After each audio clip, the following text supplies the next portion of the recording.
জুমার দিন ভালোভাবে গোসল করলো, তারপরে পায়ে হেঁটে আগে আগে প্রথম ওয়াক্তে মসজিদে আসলো, ইমামের কাছাকাছি বসলো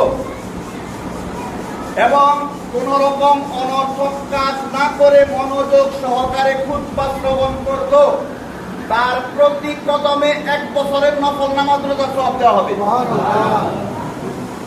কত বড় সওয়াব, কত বড় প্রতিদান। কাজ তাহলে কি কি?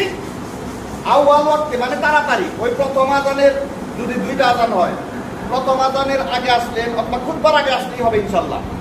প্রথম ওয়াক্তে তাড়াতাড়ি আসলেন, গোসল ভালোভাবে করে, বাড়ি কাছাকাছি হলে পায়ে হেঁটে আসলেন, পায়ে হেঁটে এসে কোনো অকারণ কথাবার্তা কারোর সাথে বললেন না, ইট থাকলে ইট নিয়ে পাথর নিয়ে খেললেন না, ঠিক আছে?